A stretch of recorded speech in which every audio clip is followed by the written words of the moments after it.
हम पढ़ रहे थे लीनियर ट्रांसफॉर्मेशन। तो ये लीनियर ट्रांसफॉर्मेशन में दो वर्ड लिख रहे हैं, देखो linear transformation containing two word, linear plus transformation.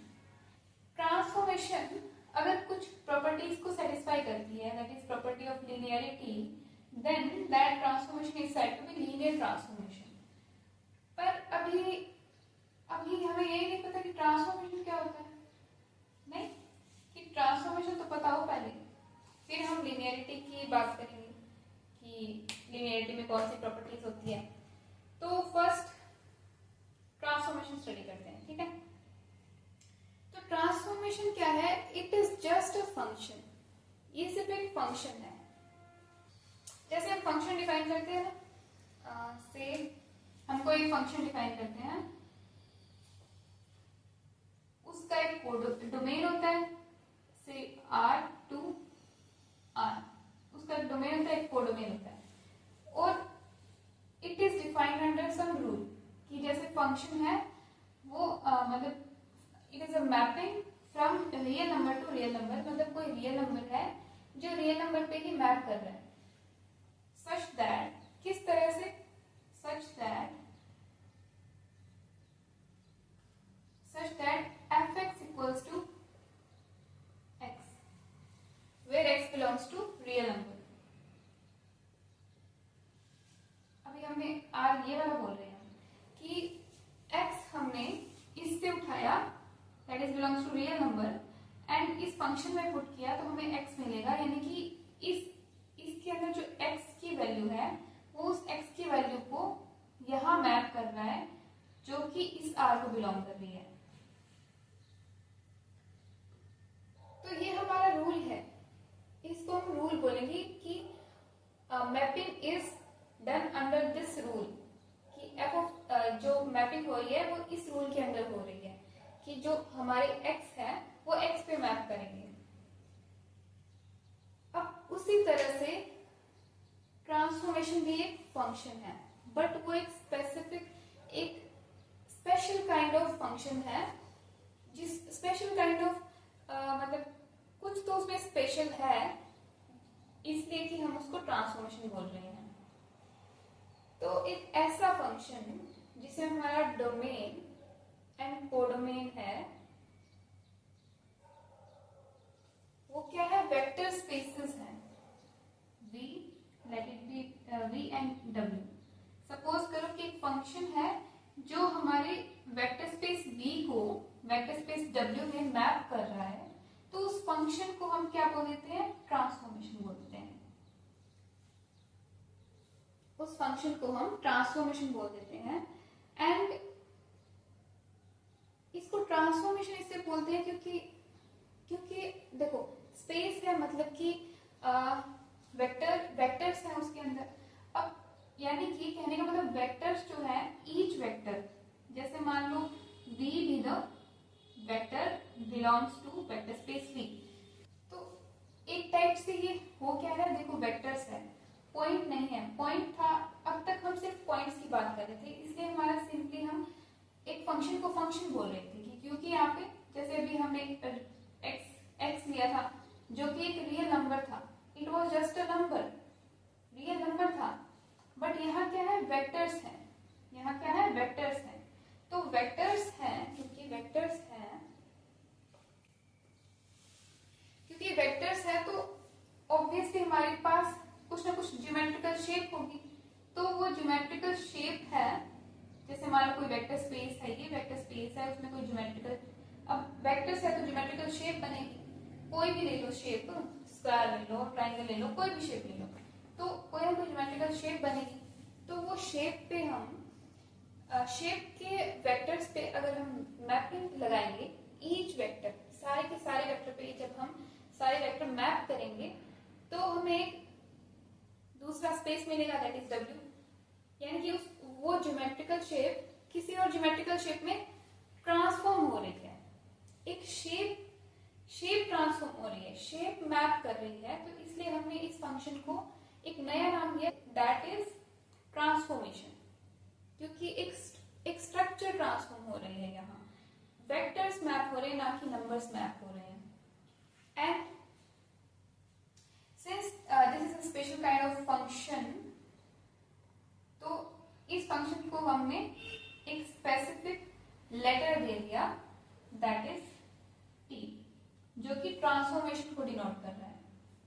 ठीक है, तो ये भी जैसे फंक्शन होता है, इसका भी एक रूल होगा सच दैट फिर टी हम कुछ भी जैसे रूल डिफाइन कर देंगे, जैसे वेक्टर्स है u एंड v, सपोज मान लो 2D में ले लें अगर हम, तो u and v vectors, suppose u and vector v belongs to vector space v is equals to, हमने कोई भी रूल डिफाइन कर दिया, दैट इज कुछ भी कर दो। ठीक है, अभी हम नहीं है इसका डिस्कस करेंगे, जो मेन था वो हमने समझ लिया कि ट्रांसफॉर्मेशन एक फंक्शन है। ठीक है,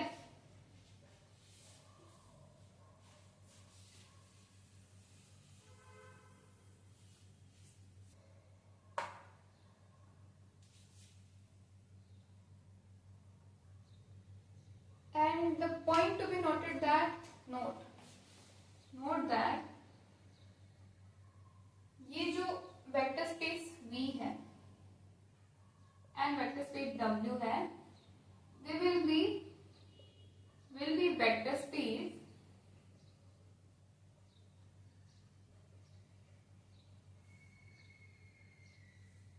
over the same field।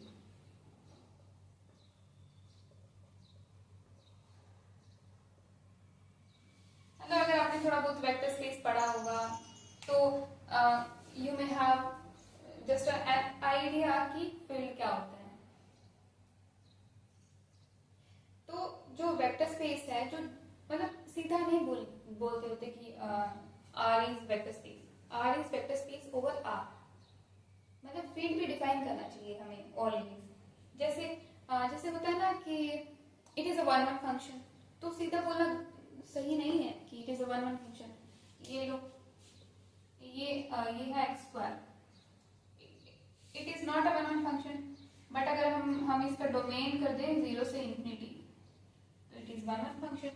तो हमें डोमेन जरूर डिफाइन करना चाहिए कि हम किस डोमेन की बात कर रहे हैं, सीधा बोलना इज नॉट करेक्ट। तो इसलिए vector space R over the field F, मतलब वेक्टर स्पेस है over the field F.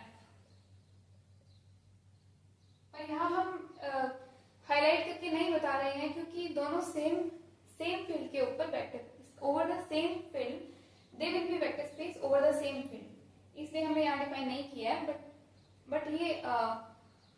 But ये बात हमें ध्यान होनी चाहिए कि दोनों जो वेक्टर स्पेसेस हैं वो सेम फील्ड के ऊपर वेक्टर स्पेस होंगे। ओके, क्योंकि इंटरव्यू वगैरह में हो सकता है कभी पूछ लिया जाए, तो नॉलेज होना जरूरी है। देन अभी हमने सिर्फ ट्रांसफॉर्मेशन समझा कि ट्रांसफॉर्मेशन क्या होता है। Transformation is a function where a vector space map to another vector space. अब हम इसकी कंडीशंस की बात करेंगे कि क्योंकि ट्रांसफॉर्मेशन है वो लीनियर है, लीनियर ट्रांसफॉर्मेशन है, तो लीनियरिटी की जो कंडीशंस है, ये ट्रांसफॉर्मेशन लीनियरिटी की कंडीशंस फुलफिल करेगा, तो उस ट्रांसफॉर्मेशन को हम लीनियर ट्रांसफॉर्मेशन कहेंगे। रिकॉर्ड हो रहा है क्या? इसका मजाक नहीं होना चाहिए। ओके, और यार ब्लर आ रहा है, नहीं।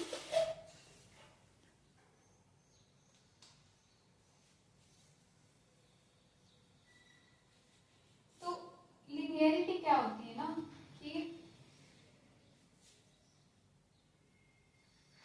कोई भी जैसे वेक्टर स्पेस V है, उसके जो एलिमेंट्स हैं, एलिमेंट से u, v belongs to vector space V, तो ये एलिमेंट्स जो है वो क्लोज्ड अंडर एडिशन होने चाहिए ये ट्रांसफॉर्मेशन अप्लाई करने पर, and they must show homogeneity.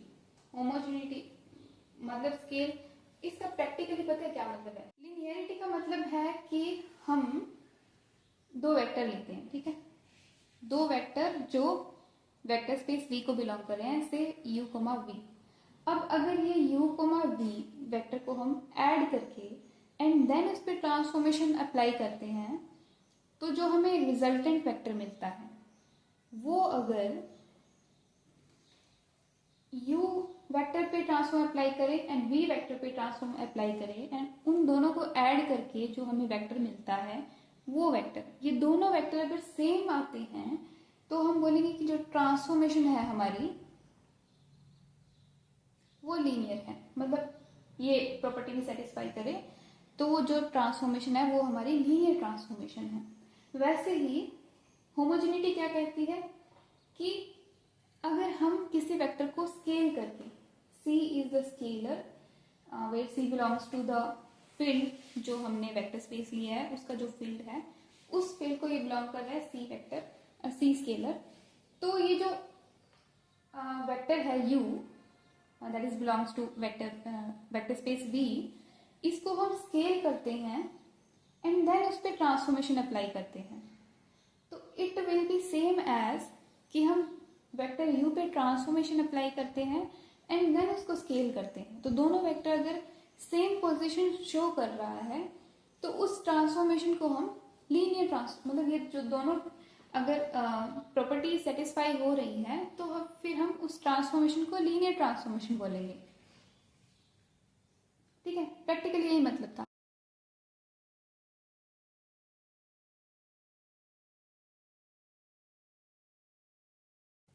और अगर डायग्राम से समझो तो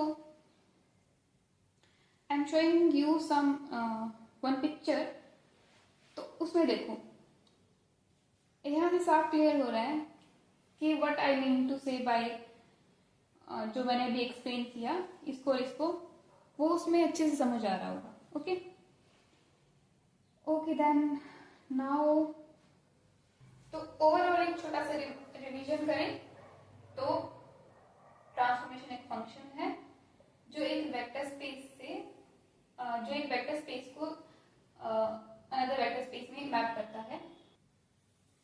मतलब एक वेक्टर स्पेस के सारे के सारे एलिमेंट्स पर एक रूल अप्लाई करते हैं जैसा कि फंक्शन डिफाइन है, जैसा कि ट्रांसफॉर्मेशन डिफाइन की गई है।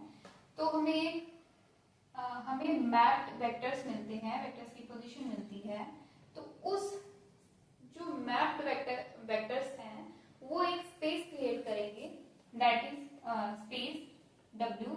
देन हम बोलेंगे कि वो फंक्शन एक ट्रांसफॉर्मेशन है और वही ट्रांसफॉर्मेशन अगर ये दो प्रॉपर्टी सेटिस्फाई करती है तो हम बोलेंगे कि वो लीनियर ट्रांसफॉर्मेशन है।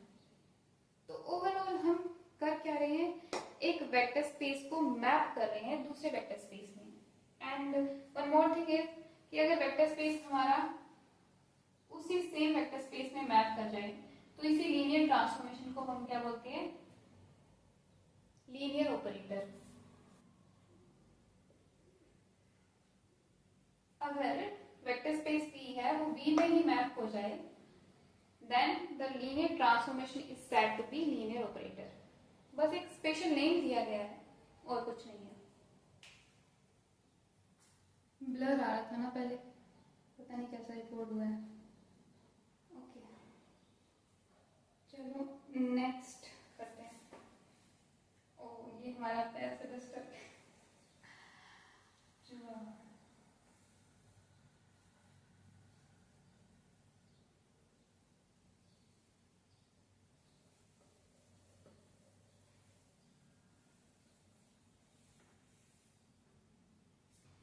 थोड़ी सी फील लेते हैं टॉपिक की, थोड़ी सी बस। ठीक है, जैसे मैंने बताया था ना कि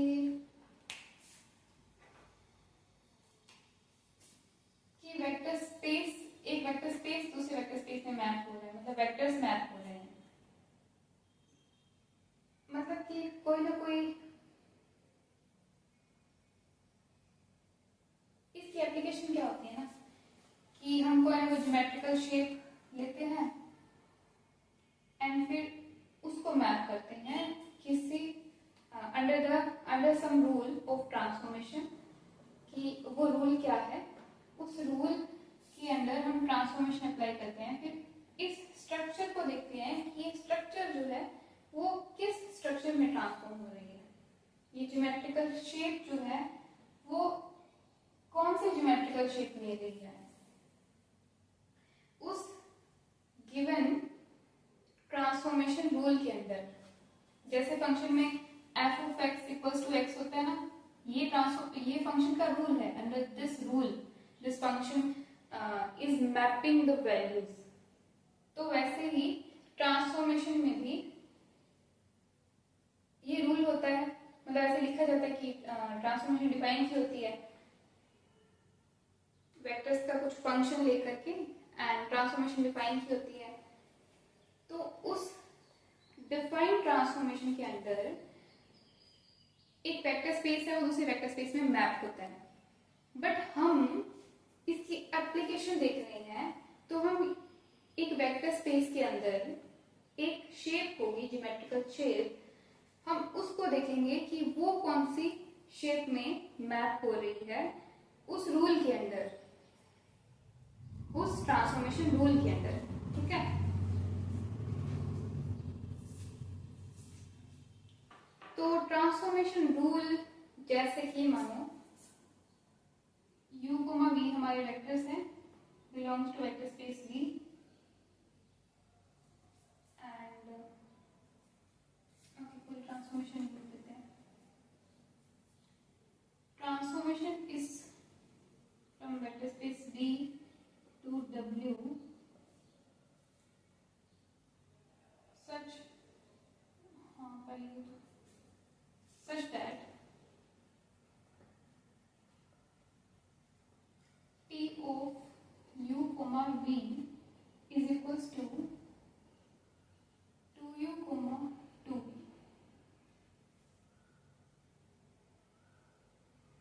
where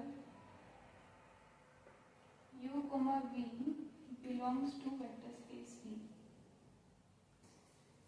तो ठीक है, ये ट्रांसफॉर्मेशन रूल है। अरे हाँ, वो तो बताया ही। देखो प्रैक्टिकली हम देखें तो लीनियर ट्रांसफॉर्मेशन पता है क्या होता है। लीनियर ट्रांसफॉर्मेशन होता है कि जैसे कोई भी स्ट्रक्चर दिए, मान लो ये दिया हुआ है, ठीक है, ये स्ट्रक्चर दिया है, अब इसको लीनियरली ट्रांसफॉर्म करना है। ठीक है, तो बहुत सारे टाइप की ट्रांसफॉर्मेशन होगी। वैसे लीनियर ट्रांसफॉर्मेशन के अंदर पता है कि मैं बताती हूँ क्या क्या आता है। लीनियर ट्रांसफॉर्मेशन जैसे कि फॉर एग्जांपल रोटेशन, रिफ्लेक्शन,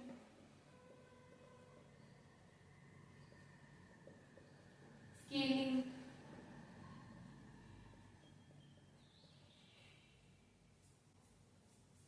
और क्या हो सकता है, स्लाइडिंग,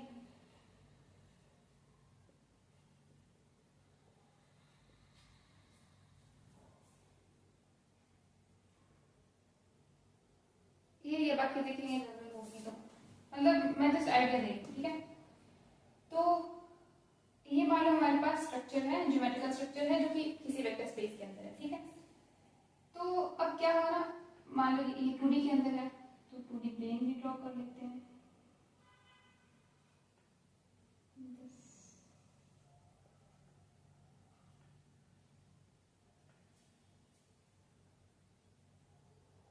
अब इस ज्योमेट्रिकल स्ट्रक्चर पे हम ये वाला ट्रांसफॉर्मेशन रूल लगाते हैं। ठीक है, तो उसमें छोटा ले थोड़ा,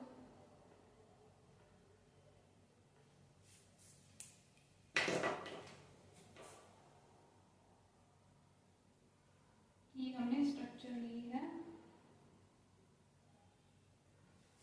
ये ज्योमेट्रिकल स्ट्रक्चर हमने ली है जिस पे हम ये वाला रूल लगा रहे हैं, ये वाली ट्रांसफॉर्मेशन लगा रहे हैं इस वेक्टर स्पेस में, इस ज्योमेट्रिकल शेप पे, ज्योमेट्रिकल स्ट्रक्चर पे। ठीक है,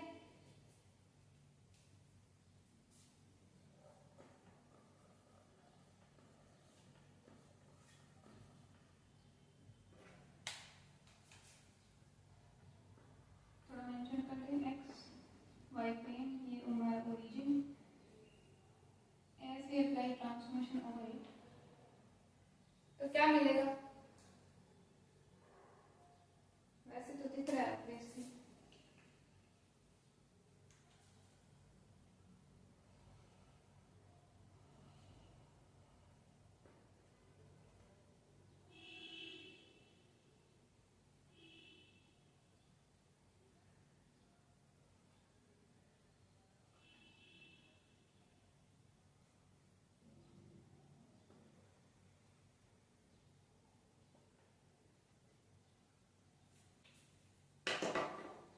अच्छे एक्सप्लेन करने वाले हूँ, ध्यान से सुनना।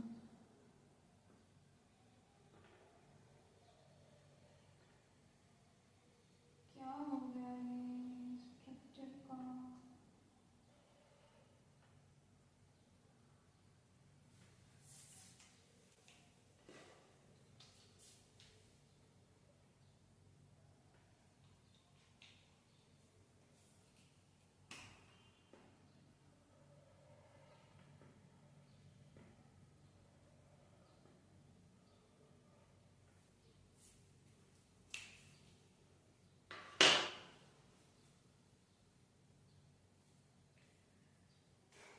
ट्रांसफॉर्मेशन रूल कैसे लगाते हैं? जैसे यू वेक्टर हमारा है,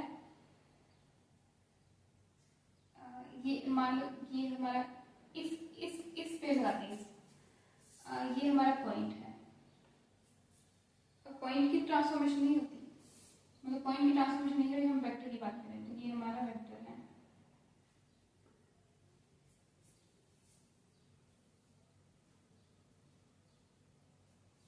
ठीक है, ये कोऑर्डिनेट है हमारा, कौन सा कोऑर्डिनेट है? 1,1। तो जैसे हम ट्रांसफॉर्मेशन लगाएंगे 1,1 पे, तो हमारा क्या आएगा? Is equal to 2 into 1, 2 into 1, 2। मतलब हमने इस वेक्टर पे ट्रांसफॉर्मेशन, ये वाली ट्रांसफॉर्मेशन लगाई तो हमें 2,2 मिला, दैट इज ये हमारा 2,2, यानी कि ये वाला वेक्टर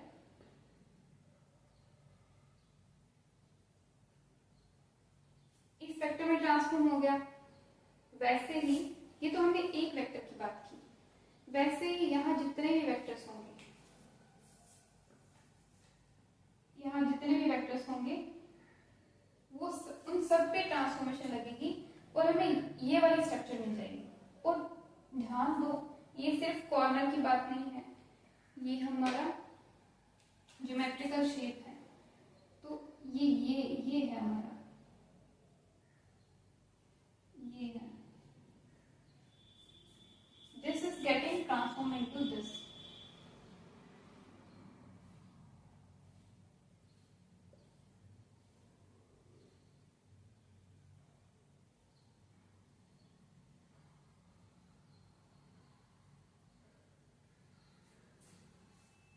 तो कहने का मतलब इस स्ट्रक्चर के अंदर कितने पॉइंट्स होंगे और कितने वेक्टर्स होंगे, वो सारे के सारे वेक्टर्स ट्रांसफॉर्म हो रहे हैं अंडर दिस रूल और ये स्ट्रक्चर बना रहे हैं।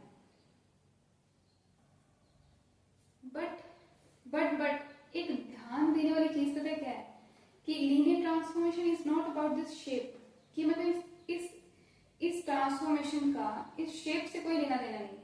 ये जस्ट रूल दे रहा है वेक्टर स्पेस के लिए, कि कोई हमारा वेक्टर स्पेस होगा, उस पर हम ये रूल लगाएंगे तो वो इस वेक्टर स्पेस में स्पैन हो जाएगा, सॉरी स्पैन नहीं, मैप हो जाएगा, मैप हो जाएगा। बट ये हमने स्ट्रक्चर खुद ली है, ये हमने इनिशियल स्ट्रक्चर ली एंड इस इनिशियल स्ट्रक्चर पे हमने ये ट्रांसफॉर्मेशन लगाई तो हमें ये वाली स्ट्रक्चर मिल गई। बट इस स्ट्रक्चर का इस ट्रांसफॉर्मेशन से कोई लेना देना नहीं है। कहने का मतलब अगर हम ये स्ट्रक्चर भी लेते हैं,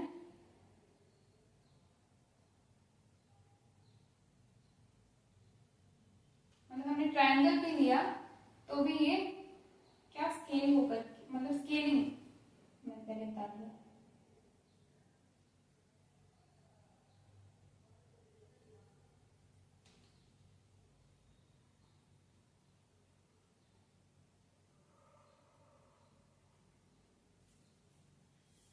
अब हम ये स्ट्रक्चर लेते तो इसकी ये स्ट्रक्चर बन जाती, एंड कोई और भी स्ट्रक्चर लेते तो उसका भी, ये एक्चुअली कौन सी ट्रांसफॉर्मेशन है? ये स्केलिंग ट्रांसफॉर्मेशन है। सो लीनियर ट्रांसफॉर्मेशन हमारा एक रूल है और ये इसकी एप्लीकेशन है, ये इसकी एप्लीकेशन है कि हम कोई भी स्ट्रक्चर जो कि वेक्टर, किसी वेक्टर स्पेस के अंदर है, उस स्ट्रक्चर को हम ट्रांसफॉर्म कर सकते हैं लीनियरली दूसरे वेक्टर स्पेस के अंदर। हाँ मतलब सॉरी टोन थोड़ा अलग हो गया, कहने का मतलब आई मीन टू से कि ये जस्ट रूल है स्पेस के अंदर हम कोई भी स्ट्रक्चर लेकर के, हमारे पास कोई भी स्ट्रक्चर है, हम उस स्ट्रक्चर को अंडर दिस ट्रांसफॉर्मेशन रूल हम उसकी स्ट्रक्चर पता लगा सकते हैं कि वो स्ट्रक्चर कैसी होगी आफ्टर ट्रांसफॉर्मेशन। अब ये तो थोड़ी सी आसान थी, इसलिए वो दिख रही थी कि स्केल होके इससे वो डबल हो जाएगा, बट रिफ्लेक्शन, रोटेशन, स्लाइडिंग जैसे ये है। हाँ, एक चीज और, लिनियरिटी में हम लिनियरिटी में पता है क्या होता है, मतलब ग्राफिकली अगर देखें ना, तो जो ग्रिड लाइंस है ना, ये जो हमने पैरेलल ड्रॉ की है, ये हमारी पैरेलल की पैरेलल ही रहती है। अब स्केलिंग में तो ये साफ साफ दिख रहा है, पर रोटेशन में मतलब कंफ्यूज हो जाते हैं। लाइक रोटेशन है जैसे ये है, मैंने एक जगह एक्सप्लेन किया, मैं वो ऐड कर दूंगी इसमें कि रोटेशन में जैसे ये वाली है, चलो एक्सप्लेन कर ही देते हैं। जैसे ये रोटेशन में ऐसे हो जाएगी, ये ऐसे आ जाएगा, ये वाला यहाँ मान लेना, चलो कर देते हैं ये।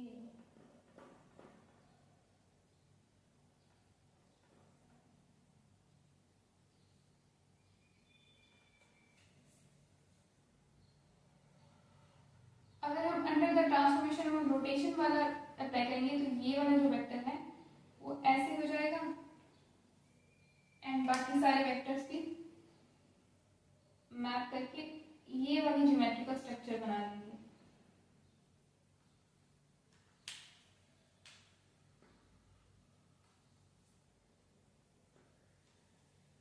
थोड़ी सी शेप थोड़ी खराब सी होगी, कहने का मतलब ये जो है वो एग्जैक्टली 90 डिग्री रोटेट हो जाएगा, मतलब 90 डिग्री रोटेट कर दिया, तो ये भी एक ट्रांसफॉर्मेशन है, एंड ये लीनियर ट्रांसफॉर्मेशन है। रोटेशन भी एक लीनियर ट्रांसफॉर्मेशन है। रिफ्लेक्शन जैसे इसी को वाई एक्सिस के अबाउट रिफ्लेक्ट कर दिया, तो ये यहाँ ऐसी स्ट्रक्चर बन जाएगी जैसे मैंने यहाँ बनाया वैसे, ये वाला यहाँ होगा तो इस तरह से होगा, रिफ्लेक्शन ही होगी, स्केलिंग होगी। स्लाइडिंग क्या हुई, स्लाइडिंग पता क्या होगी,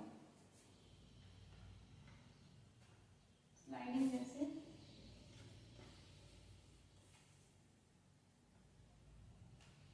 स्क्वायर अच्छा था ना, स्क्वायर से करते हैं अच्छा लगेगा।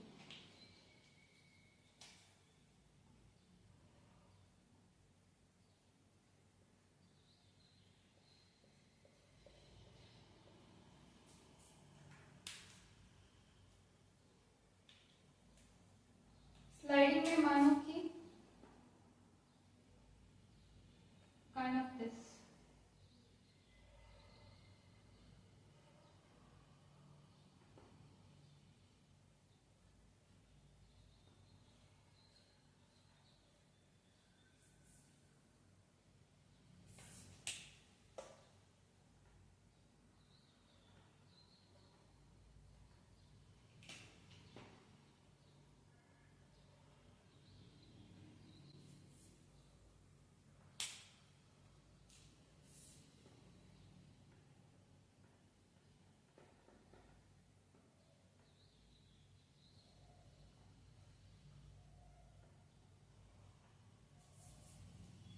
ये है। तो नोटिस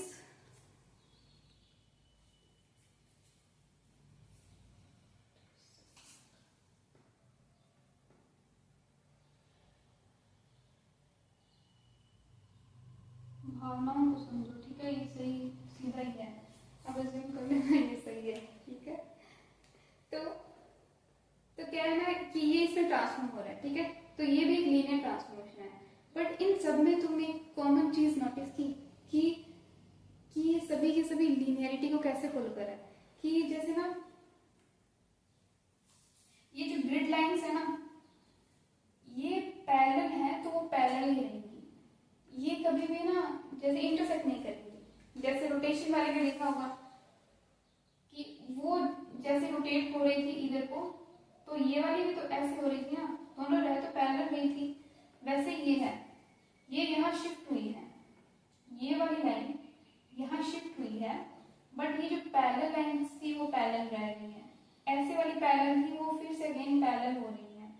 कहीं भी इंटरसेक्ट नहीं करेगी कभी भी ग्रिड लाइन्स, ये ग्रिड लाइन्स होती हैं, तो ये कभी इंटरसेक्ट नहीं करेगी। और दूसरी दूसरी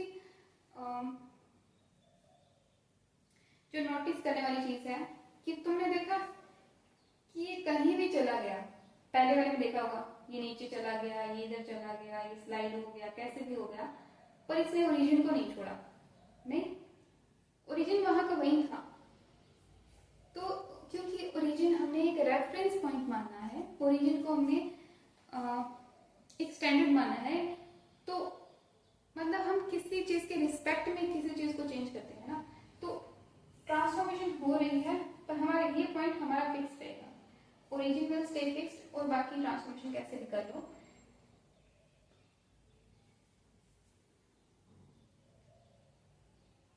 कहने का मतलब ओरिजिन हमारा ओरिजिन पे ही मैप होना चाहिए, ये लिनियरिटी का रूल है। Under the rule of linearity, linearity से कि रेफरेंस पॉइंट मूव नहीं करना चाहिए। अब एक और चीज पूछूं, तो यही कारण था, एक और इंटरेस्टिंग चीज, okay let me ask you, okay पहले आप पूछ लेते हैं, ठीक है, फिर बाद में मैं थोड़ा बना के फिर दिखाती हूँ, ओके। तो अब ये वाला जो है, अगर हम इसकी स्केलिंग करते हैं, ठीक है, अगर हम इसकी स्केलिंग करते हैं, ये अब समझ लिया, हमने इसको रेस कर देते हैं।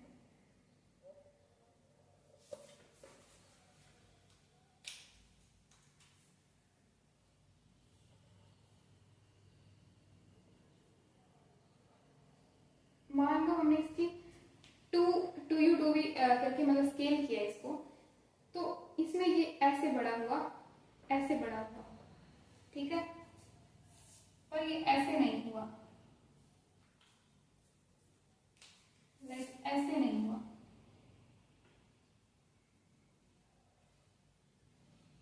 ऐसे भी तो हो सकता था, बड़ा ही तो होना था, यहां से हो जाता, इस पॉइंट को मान के यहां से बड़ा हो जाता।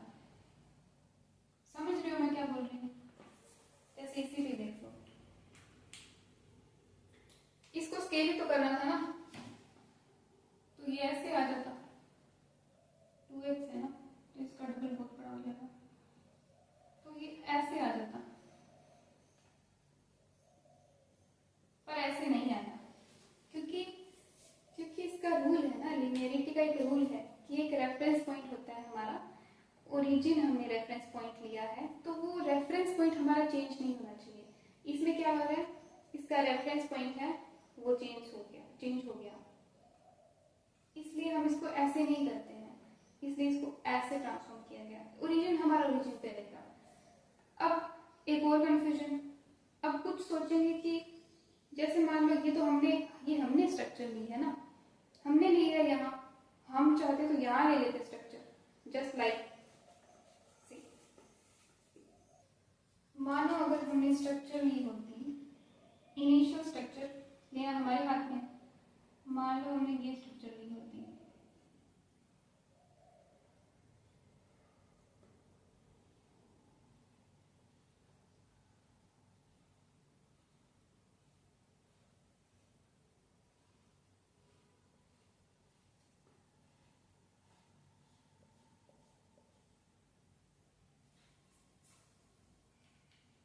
मान लो हमने ये स्ट्रक्चर ली होती, तो यहाँ तो अब यहाँ तो ऐसे होगा ही ना, यहाँ अगर हम 2x करेंगे तो ये स्ट्रक्चर ऐसे रहेंगे,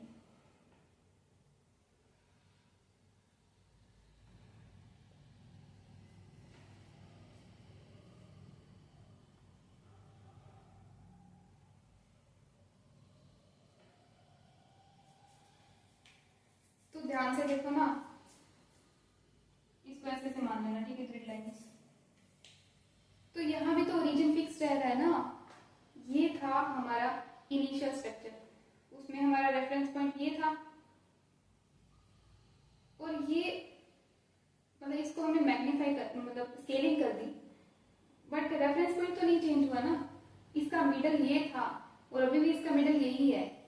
वैसे ही यहाँ जो स्ट्रक्चर थी उसमें, वैसे ही यहाँ जो स्ट्रक्चर थी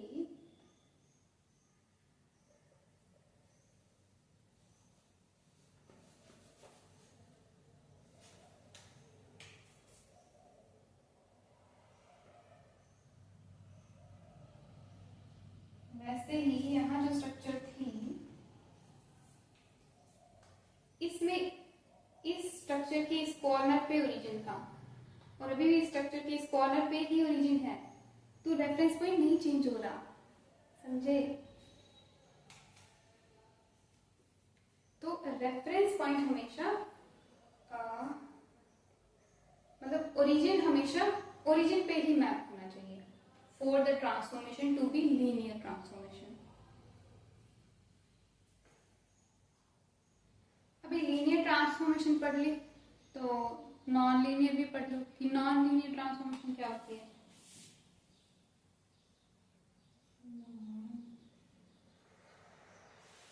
ठीक है, नॉन लीनियर ट्रांसफॉर्मेशन क्या होता है?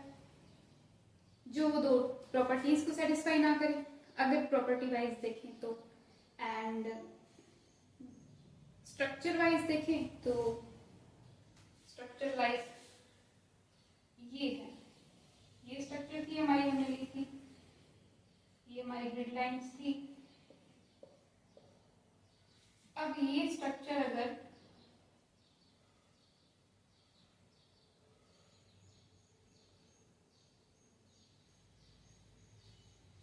इसमें ट्रांसफॉर्म हो जाए,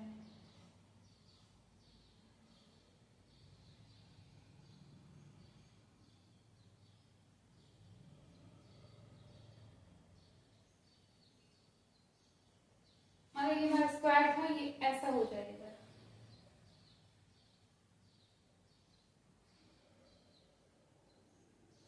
तो देखो ग्रिड लाइंस है वो कर्व में चेंज हो गई, तो फिर ये तो सीधा ही दिख रहा है कि ये लीनियर नहीं है। लीनियर का मतलब कि लाइन जो है वो स्ट्रेट रहनी चाहिए, तो यहाँ ग्रिड लाइन से वो स्ट्रेट नहीं रह रही, जो पैरेलल थी वो कर्व हो गई है। तो कर्व कर्व तो होता ही नॉन लीनियर है, तो इस टाइप की जो ट्रांसफॉर्मेशन होंगी वो होंगी नॉन लीनियर। वैसे ही अगर रेफरेंस पॉइंट के साथ दिखाएं, अगर ऐसे दी हुई है और ये हमारी मैप हो रही है ऐसे,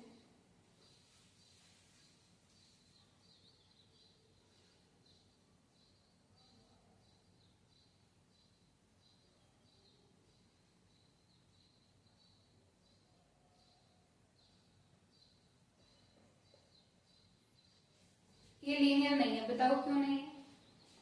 यस, क्योंकि इसका रेफरेंस पॉइंट चेंज हो गया, तो ये भी लीनियर ट्रांसफॉर्मेशन नहीं है। तो स्ट्रक्चर वाइज हम ऐसे देख सकते हैं कि ये लीनियर ट्रांसफॉर्मेशन नहीं है। एंड इसी चीज को अगर उसे समझना चाहो, वो जो फॉर्मूलाज थे, T of u plus v is equals to T of u plus T of v, अगर ना आए, अगर ये नॉट इक्वल्स टू आ जाए तो फिर वो ट्रांसफॉर्मेशन है वो नॉन लीनियर होगी। जैसे ओरिजिन वाला ये भी सेटिस्फाई करता है, जैसे ये वाली, इसमें हुआ क्या पता है? ये इसकी ट्रांसफॉर्मेशन रूल पता है यहाँ क्या लग रहा है? यहाँ ट्रांसलेशन हो रहा है। ट्रांसलेशन मतलब कि इसकी पोजीशन चेंज हो रही है, एक एक वेक्टर आगे बढ़ रहा है, यानी कि इसकी ट्रांसफॉर्मेशन क्या है? T of u is equals to u plus 1, ये 1 यूनिट मान लो, इसको मान लो 1, तो हर वेक्टर 1 यूनिट आगे बढ़ रहा है, इसका ट्रांसफॉर्मेशन रूल है। तो अब इसमें लगा करके देखो, T of u is equals to u plus 1 है, that means T of u plus 1 क्या होगा? It will be u plus v plus 1, and T of u क्या होगा? u plus 1, T of v क्या होगा? v प्लस 1, इन दोनों को add करेंगे तो ये हमारा क्या आ जाएगा? u plus v plus 2, which is not equals to u plus v plus 1। तो ये हमारी जो ट्रांसफॉर्मेशन है वो लीनियर ट्रांसफॉर्मेशन नहीं है। हमने स्ट्रक्चर वाइज भी देख लिया एंड फॉर्मूला सेटिस्फाई, जो प्रॉपर्टी है वो सेटिस्फाई नहीं कर रहा है, ये भी देख लिया। एंड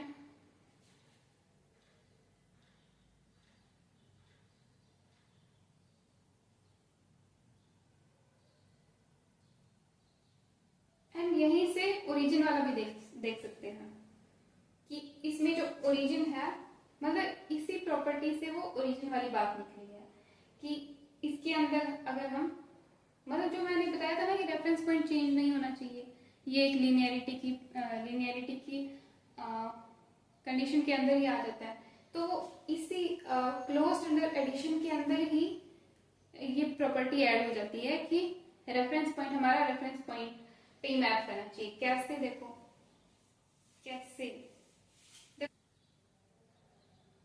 देखो लगा करके देखो, टी ऑफ जीरो, जीरो हमने लिया, is equals to zero plus one, that is equals to one. तो हमारा जीरो वेक्टर है वो वन पे मैप कर रहा है, यानी कि zero vector is not mapping to zero, not mapping to zero, so this transformation is not a linear transformation.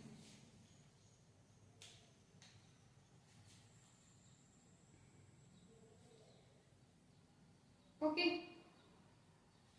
ऐसे भी देख सकते हैं। सबसे पहली चीज जो चेक करनी होती है वो यही करनी होती है कि जीरो हमारा जीरो पे मैप कर रहा है कि नहीं कर रहा। तो जब भी हम लीनियर ट्रांसफॉर्मेशन को चेक करना होगा कि ये ट्रांसफॉर्मेशन लीनियर है कि नहीं, तो पहली प्रॉपर्टी है कि हम देखेंगे इसमें जीरो पुट करके देखेंगे कि जीरो है वो जीरो पे मैप हो रहा है कि नहीं, यानी कि reference point that is origin is mapping to zero और नॉट।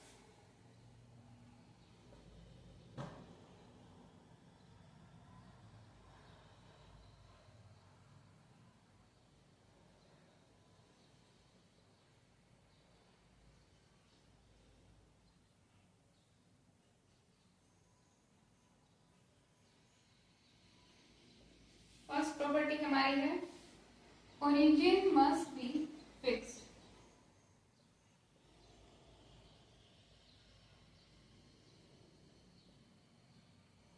ठीक है, सबसे पहले हम ये देख के डिस्कार्ड करने की कोशिश करेंगे कि मतलब जो ट्रांसफॉर्मेशन रूल होगा, जैसे यहाँ पे T of u equals to u plus one है, तो इससे यही फर्स्ट पॉइंट पे ही हम इसको डिस्कार्ड कर देंगे कि ये ट्रांसफॉर्मेशन है वो लीनियर ट्रांसफॉर्मेशन नहीं है, क्योंकि पहला रूल ही, पहली प्रॉपर्टी ही, सबसे बेसिक प्रॉपर्टी ही फेल हो रही है यहाँ पर।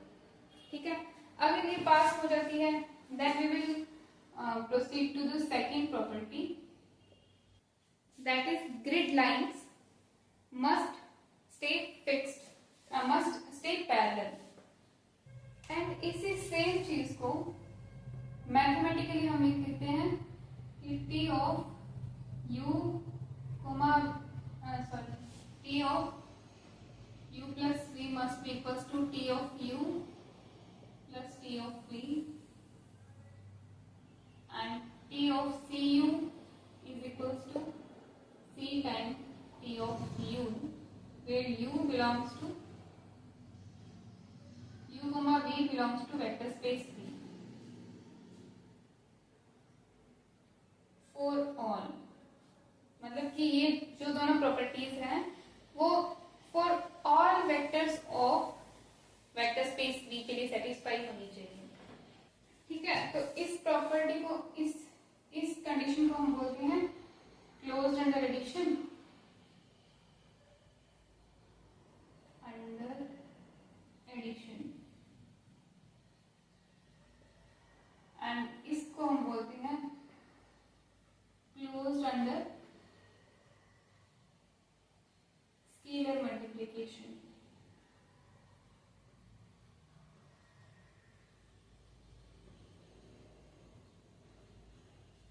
तो कहने का मतलब तीन चीजें चेक करनी है, सिर्फ तीन चीजें चेक करनी है। पहला T of u is equal to जो भी दिया होगा यू पे जीरो पुट करके देख लो, t of zero must be equal to zero. And दूसरी ये वाली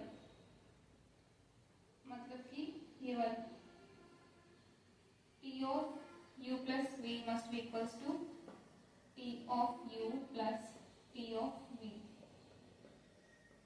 for all U comma V belongs to vector space V. And third is T of Cu must be equals to C times T of U for all U belongs to vector space V for all C मतलब where C belongs to field of vector space V. जिस field पे वो vector space है उस field से हम C scalar choose करेंगे। तो ये 3 प्रॉपर्टीज चेक कर लेना, बाकी सब तो सिर्फ समझाने के लिए था। फील तो आ गई ना कि होता क्या होता है प्रैक्टिकली, पर इंटरेस्टिंग है। जो समझ आ जाए ना वो सब इंटरेस्टिंग ही होता है। हो गया? Okay then. या ऐसा तो नहीं सर मैम साइड हो जाओ, हमें स्क्रीनशॉट लेना है तो आराम से स्क्रीनशॉट ले सकते हो क्योंकि मैं बीच में आ ही गई।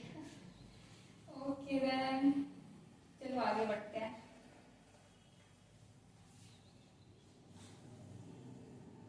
अभी नॉन लीनियर गया, हम वापस आ जाते हैं लीनियर ट्रांसफॉर्मेशन पे क्योंकि हमें सिर्फ लीनियर ट्रांसफॉर्मेशन पढ़नी है।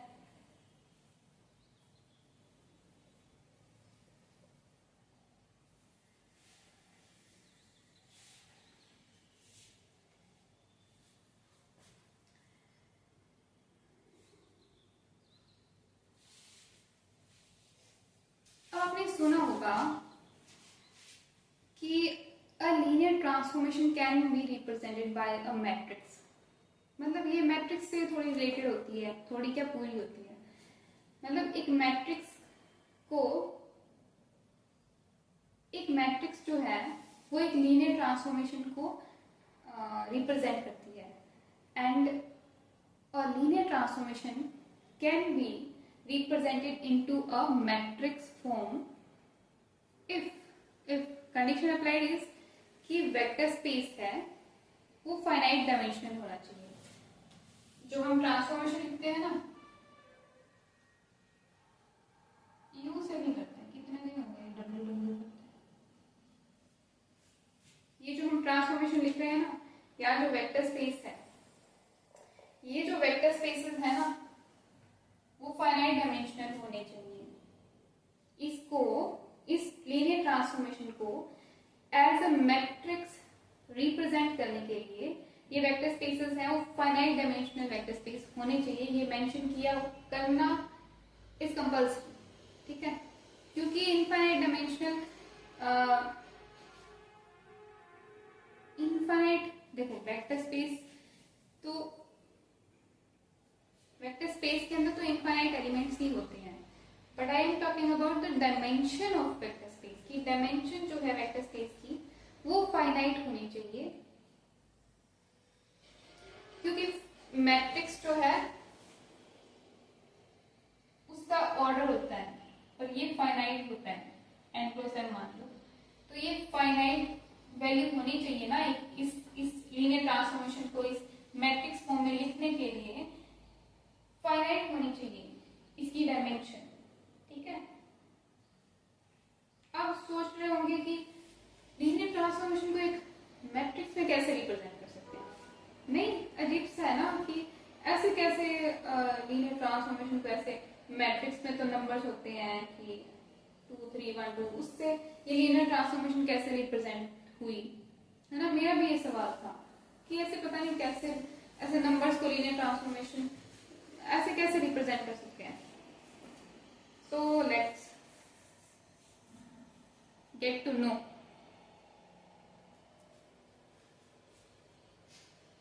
देखो, अब जब हमने एक स्ट्रक्चर को ट्रांसफॉर्म किया था, वो जो स्ट्रक्चर की स्क्वायर लिया था हमने, वो अपनी तरफ से लिया था,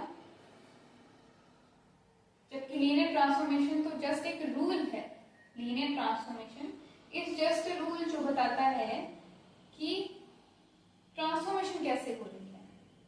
वो शेप हमने खुद ली थी ये देखने के लिए कि ट्रांसफॉर्मेशन कैसे दिख रही है, कि ट्रांसफॉर्म्ड स्ट्रक्चर कैसी दिख रही है अगर हम ये स्ट्रक्चर लेते हैं तो। ठीक है, तो अब सोचो कि इतने सारे वेक्टर्स होंगे, जैसे उसमें देखा था हमने ऐसे था, तो इसमें कितने ही वेक्टर्स होंगे, कहीं भी ले लो, कोई भी पॉइंट ले लो, उसके कॉरेस्पॉन्डिंग कितने वेक्टर्स होंगे। तो इतने सारे वेक्टर्स को ऐसे रिप्रेजेंट करना तो इज नॉट पॉसिबल। तो तुम्हें याद है, तुमने वेक्टर स्पेस में पढ़ा होगा basis vectors, remember vector space में तुमने पढ़ा था बेसिस वेक्टर्स, जिसमें हम एक वेक्टर स्पेस में तो बहुत सारे वेक्टर्स होते हैं, तो उन सबको तो मतलब उस वेक्टर स्पेस को रिप्रेजेंट करने के लिए हम उन बेसिस वेक्टर का यूज करते थे कि अगर हमें इस वेक्टर स्पेस के बेसिस वेक्टर पता चल जाए तो हम ये बता सकते हैं कि ये वेक्टर स्पेस कैसा होगा। मतलब basis vector can span whole vector space. तो वैसे ही यहाँ भी हमारे पास वेक्टर्स ही तो हैं, यहाँ हमारे पास वेक्टर्स हैं, तो अगर हमें बेसिस वेक्टर्स मिल जाएं, मतलब अगर हमें बेसिस वेक्टर मिल जाए तो वी कैन इजीली मतलब we can span the whole space कि उन बेसिस वेक्टर से हम ये बता सकते हैं कि वेक्टर स्पेस कैसा है।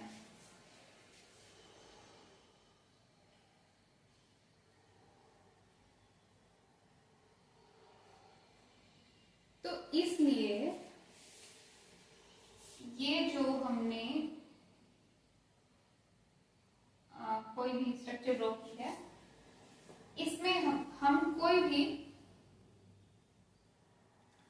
अब बेसिस वेक्टर भी लाइक एक नहीं होता, बहुत इनफाइनाइट बेसिस वेक्टर होते हैं। इनफाइनाइट कहने का मतलब ये नहीं है कि समझो, देखो कि एक सेट होगा बेसिस वेक्टर का, फिर हम कोई दूसरा सेट भी बेसिस वेक्टर्स का ले सकते हैं, तो वो सेट, तो इन सेट में से हम कोई भी सिंपलेस्ट जो होता है वो चूज कर, मतलब सिंपलेस्ट ही लेते हैं हम, कोशिश तो यही करते हैं कि हम सिंपलेस्ट चूज करें, कुछ भी हमें करना होता है। तो ई वाला जो हमको पता है कि अगर 2 डायमेंशन है, तो अगर 2 डायमेंशन वेक्टर स्पेस है तो 0,1 एंड 1,0, ये सबसे सिंपलेस्ट बेसिस वेक्टर्स होते हैं। ले कुछ और भी सकते हैं, मतलब कोई और सेट भी बेसिस वेक्टर्स का ले सकते हैं जो कि लीनियरली इंडिपेंडेंट वेक्टर को रिप्रेजेंट कर रहा है, पर क्योंकि ये सबसे सिंपलेस्ट लीनियरली इंडिपेंडेंट वेक्टर्स होते हैं, इसलिए बेसिस वेक्टर में हम ये वाले वेक्टर्स यूज करते हैं। तो ये वाले बेसिस वेक्टर्स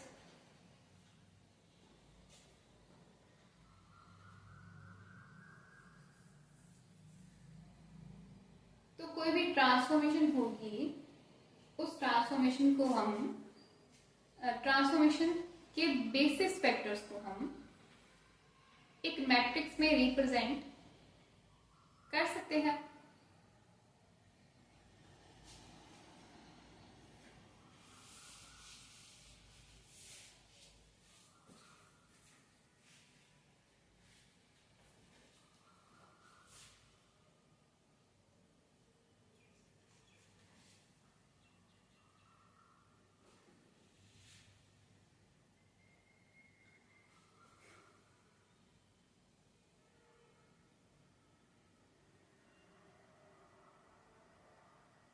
देखो कैसे होता है ना कि ये हमारे पास वेक्टर स्पेस है, 2D वेक्टर स्पेस है, और इसमें ये स्ट्रक्चर है।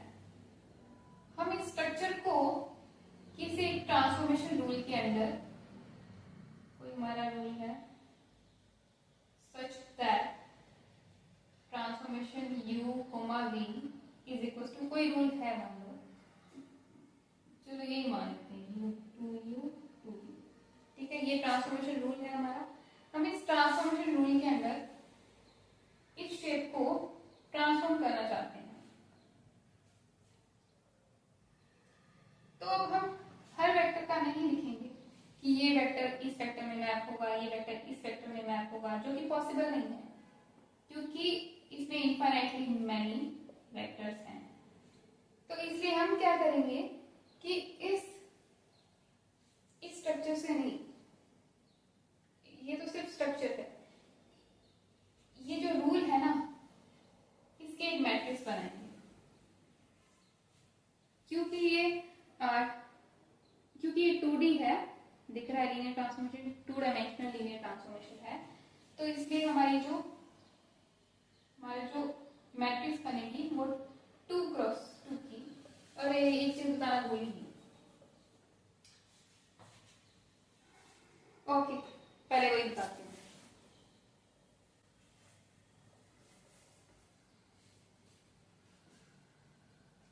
तो क्यों ये ट्रांसफॉर्मेशन है, इसमें ये फाइनाइट डायमेंशनल वेक्टर स्पेस होने चाहिए।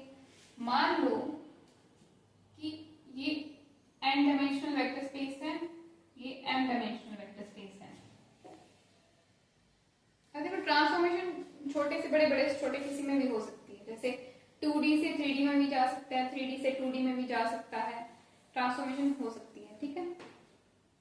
तो ऐसा कोई रूल नहीं है कि n must be greater than और less than equals to m और नथिंग लाइक दैट, ठीक है। बस फाइनाइट होनी चाहिए, रूल इतना ही है कि फाइनाइट होनी चाहिए।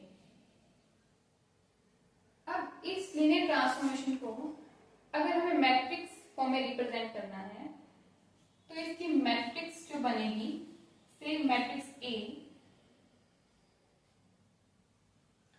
उसका ऑर्डर क्या होगा, m क्रॉस n।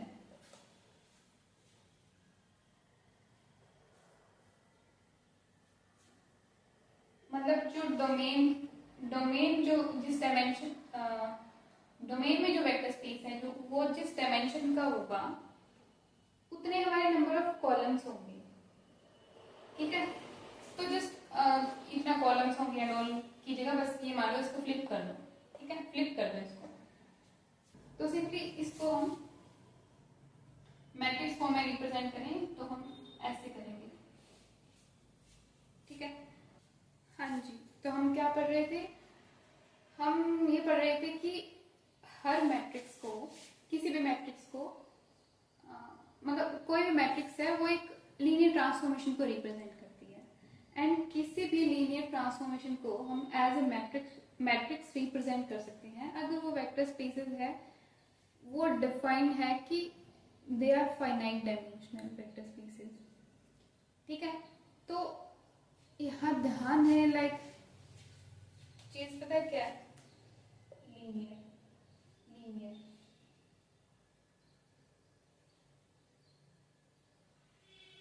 यहाँ लीनियर है, इसलिए हम रिप्रेजेंट कर सकते हैं मैट्रिक्स की फॉर्म में इजीली। क्योंकि नॉन लीनियर होता तो हर एक पॉइंट के लिए एक कॉम्प्लिकेटेड फॉर्मूला होता कि ये वाला पॉइंट यहाँ मैप कर रहा है, ये वाला पॉइंट यहाँ मैप कर रहा है, मतलब वेक्टर यहाँ मैप कर रहा है।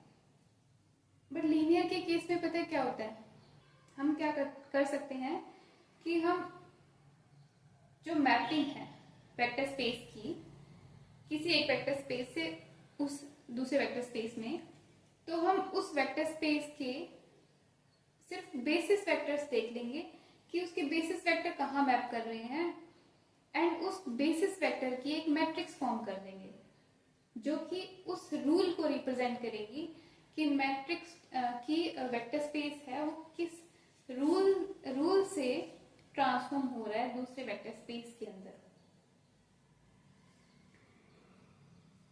बट नॉन लीनियर ट्रांसफॉर्मेशन होती तो हम ऐसे नहीं कर सकते थे।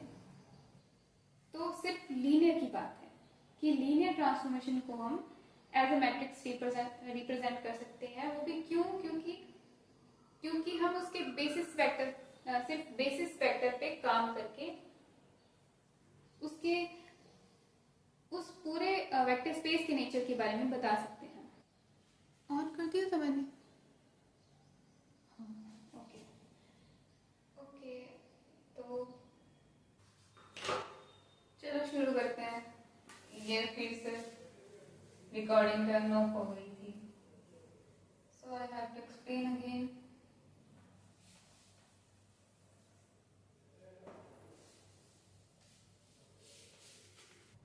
तो हम लीनियर ट्रांसफॉर्मेशन पढ़ रहे हैं, तो लीनियर ट्रांसफॉर्मेशन को हमें किसी लीनियर ट्रांसफॉर्मेशन गिवन होगी उसको हमें मैट्रिक्स में कन्वर्ट करके देखना है कि कैसी मैट्रिक्स कैसे फॉर्म होती है, मतलब कि हम किसी लीनियर ट्रांसफॉर्मेशन को कैसे रिप्रेजेंट कर सकते हैं इन मैट्रिक्स फॉर्म। मान लो कि टी कोई हमारी ट्रांसफॉर्मेशन है एंड उसके कॉरेस्पॉन्डिंग हम एक मैट्रिक्स फॉर्म कर रहे हैं जो कि इस लीनियर ट्रांसफॉर्मेशन को रिप्रेजेंट करेगी। तो प्रोसेस क्या होगी है ना कि जैसे ट्रांसफॉर्मेशन गिवन है W such that T of let U and V be vectors belongs to vector space V, U V is equals to, वही हमारा पुराना वाला एग्जांपल ले लेते हैं to understand it easily। अब ये हमारी ट्रांसफॉर्मेशन है, अब इसको हम रिप्रेजेंट करने के लिए एक मैट्रिक्स फॉर्म करेंगे और ये मैट्रिक्स पहले फॉर्म कर लेते हैं। हाँ, फॉर्म करते कैसे हैं, सिंस ये 2D में है, ये 2D में है, तो ये 2 डायमेंशन से 2 डायमेंशन में जा रही है, ठीक है। तो हमारी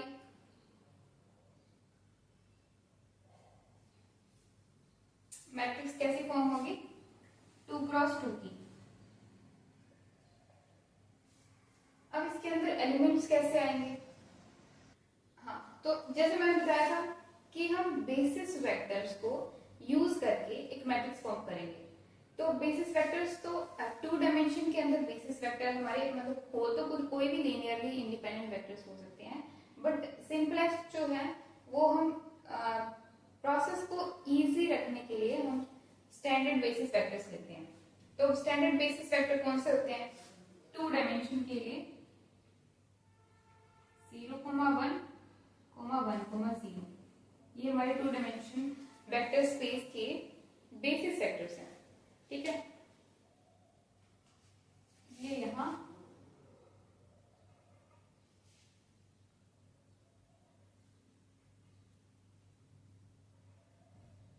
ये ड्रॉ कर लिए, बेसिस वेक्टर्स को ड्रॉ कर लिया।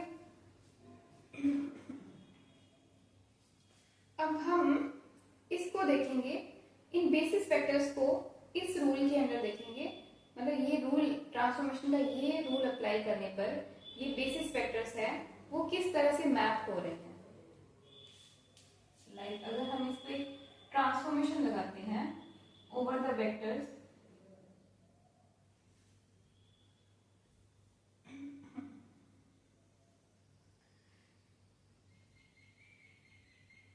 मतलब ये ट्रांसफॉर्मेशन लगाते हैं तो हमें वेक्टर स्पेस मिलेगा जिसमें ये बेसिस वेक्टर्स है वो नई पोजीशन पे, ये इसकी ओल्ड पोजीशन है,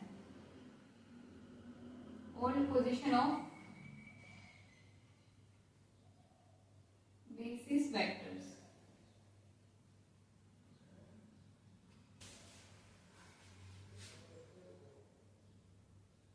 new position of basis vector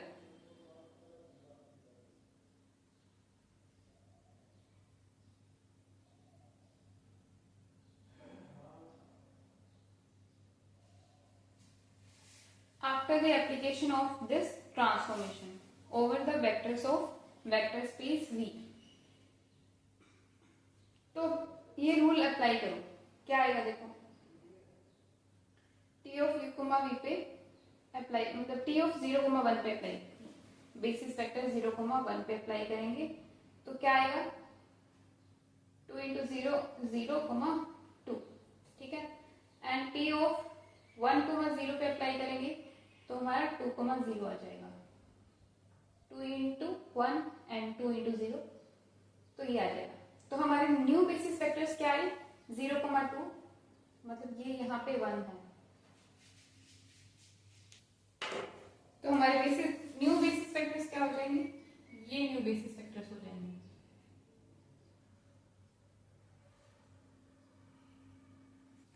ठीक है, तो हमने बेसिस वेक्टर्स देख लिया कि इस तरह से मैप हो रहे हैं। तो ये मैपिंग, ये जो मैपिंग अप्लाई करने के बाद ये वेक्टर किस वेक्टर में, किन वेक्टर्स में ट्रांसफॉर्म हुए? न्यू वेक्टर्स हमारे क्या है?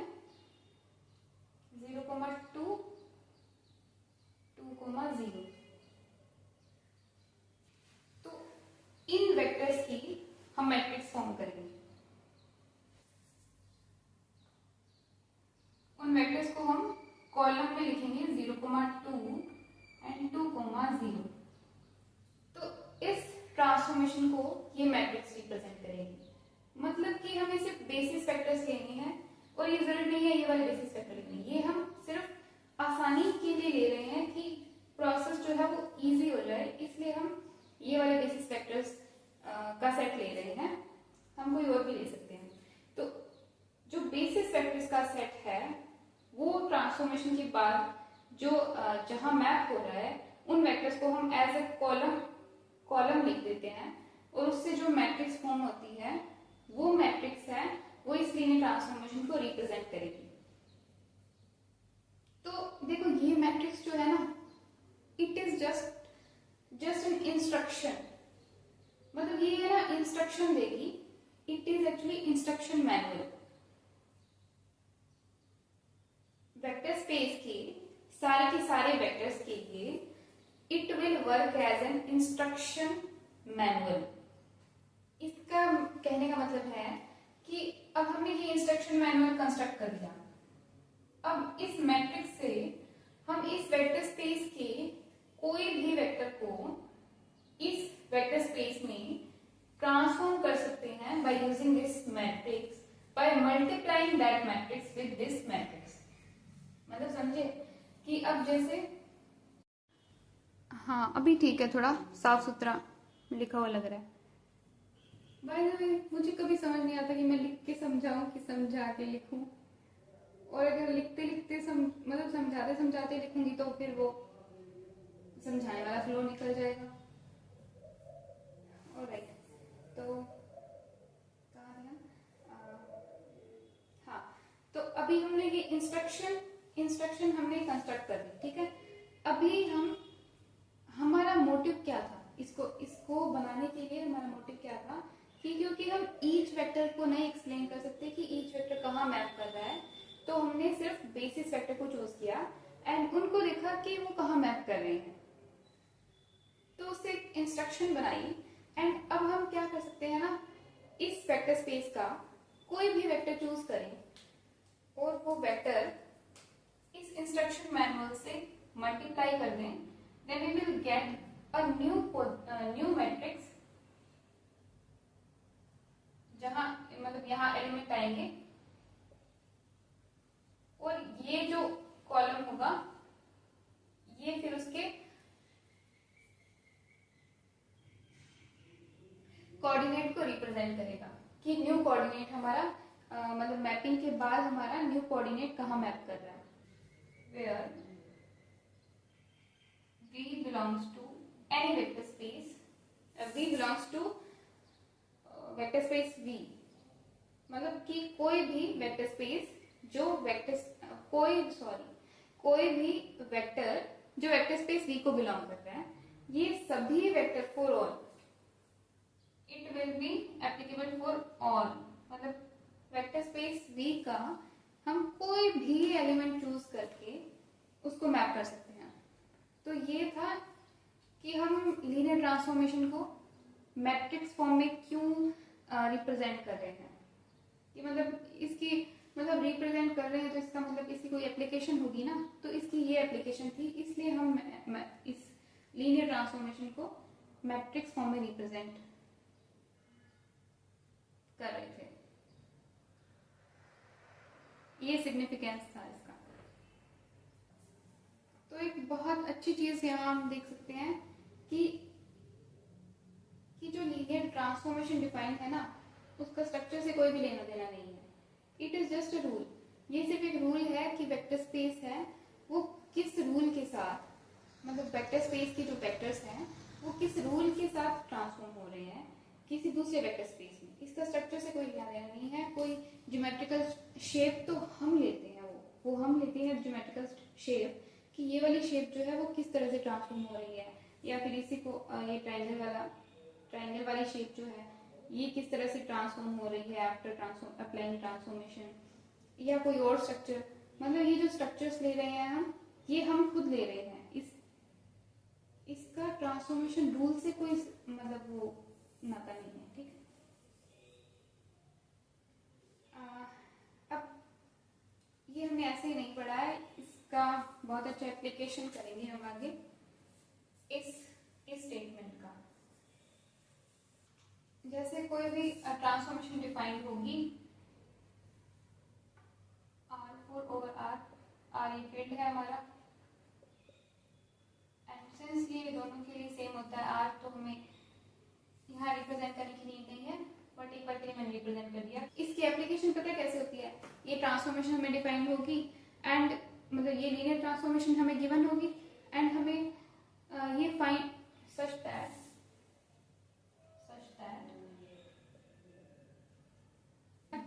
बेसिस फाइंड करने को बोला हो सकता है, मतलब find basis and dimension of this null space and range space, ठीक है। तो अब ट्रांसफॉर्मेशन गिवन है ना, उससे हम नहीं फाइंड कर सकते, बट इसको हम मैट्रिक्स में रिप्रेजेंट करके एंड देन हम इजीली फाइंड कर सकते हैं बेसिस एंड डायमेंशन, ठीक है। तो इसलिए ये इसको रिप्रेजेंट करना जरूरी था। लीनियर ट्रांसफॉर्मेशन ही मैट्रिक्स फॉर्म में रिप्रेजेंट कर सकते हैं, एंड मैट्रिक्स जो है वो एक टाइप से लीनियर ट्रांसफॉर्मेशन ही है। मतलब ये दोनों चीज एक ही है, बट एक ही चीज को रिप्रेजेंट करने का तरीका अलग है। लाइक ये फंक्शन की तरह रिप्रेजेंट कर रहे हैं हम उसको, एंड वो मैट्रिक्स फॉर्म में लाइक इसको इसी चीज को एक्सपैंड करके उसको रिप्रेजेंट कर रहा है, बट है दोनों सेम ही चीज। तो अभी क्वेश्चन लिख ही दिया, तो इसको सॉल्व भी कर लेते हैं। तो क्वेश्चन कर तो लेते हैं, बट मैंने तो अपनी तरफ से range space and null space of transformation linear transformation define ही नहीं किया। तो पहले क्या हम करते हैं कि रेंज स्पेस और नल स्पेस देख लेते हैं कि क्या होता है, then we will do this question. तो अगर किसी को नहीं भी पता है, जिसने वेक्टर स्पेस अच्छे से नहीं भी पढ़ा है, तो उसको एटलीस्ट समझ आए कि हम क्या कर रहे हैं, ठीक है। तो देखो, जैसा कि हमने डिफाइन किया था कि ट्रांसफॉर्मेशन एक फंक्शन है, तो फंक्शन को हम ऐसे रिप्रेजेंट करते हैं जिसमें एक हमारा डोमेन होता है, एक हमारा कोडोमेन होता है, एंड मैपिंग होती है। तो यहाँ mapping is defined by function t, that is denoting transformation. और यहाँ जो हमारा डोमेन है वो हमारा एक वेक्टर स्पेस है, एंड कोडोमेन भी हमारा वेक्टर स्पेस है, एंड दोनों ओवर द फील्ड f है, और ये इसके एलिमेंट्स हैं वेक्टर v के मतलब वेक्टर v के वेक्टर्स, एंड ये वेक्टर w के वेक्टर्स जो कि मैपिंग कर रहे हैं। मतलब सारी की सारी वेक्टर सेम ही रूल के under, rule is transformation t, same he rule के अंडर मैपिंग कर रहे हैं।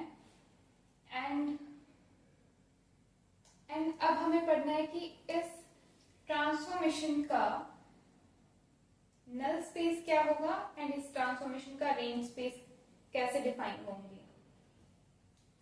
तो देखो, रेंज स्पेस क्या होता है।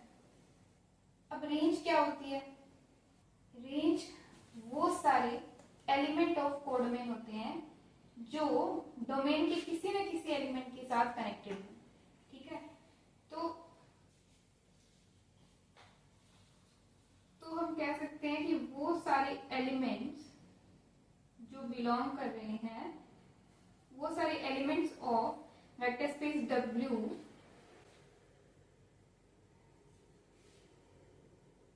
जिनकी कोई ना कोई प्री इमेज है।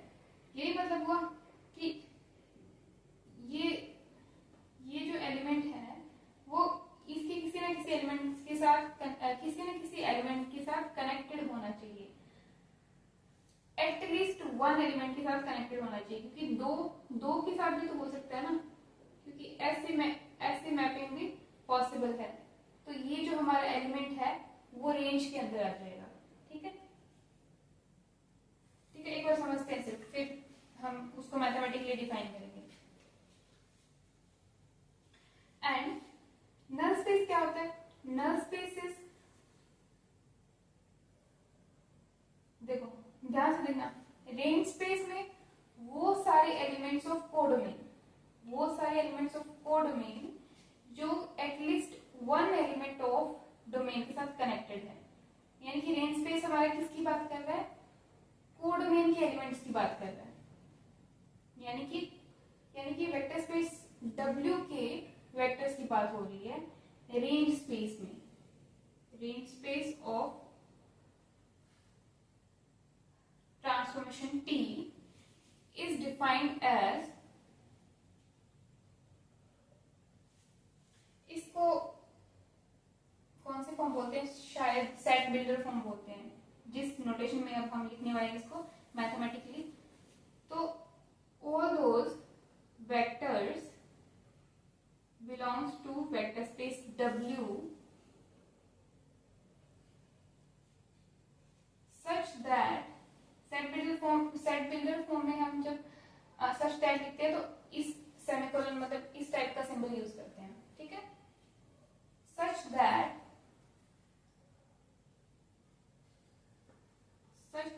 P of V is equals to W, मतलब कोई ना कोई V ऐसा एग्जिस्ट करना चाहिए जो W में मैप कर रहा हो, मतलब W वेक्टर दे रहा हो, एंड वो W है वो इस वेक्टर स्पेस में बिलोंग करना चाहिए। आई होप कि समझ रहे हो। ठीक है, ये हो गया हमारा रेंज स्पेस। ओके, अभी नल स्पेस क्या होता है? नल स्पेस क्या होता है ना, देखो नाम से पता चल रहा है कि नल, नल मतलब कि जीरो, नल मतलब कि जीरो। और नल स्पेस में हम किसकी बात करते हैं? एलिमेंट्स ऑफ डोमेन, यानी कि vectors of vector space V। तो वो सारे एलिमेंट्स ऑफ वो एलिमेंट्स ऑफ डोमेन या फिर वो सारे vectors of vector space V जो हमारे वेक्टर स्पेस W के वेक्टर 0 पे मैप कर रहे हैं। मतलब कि यहाँ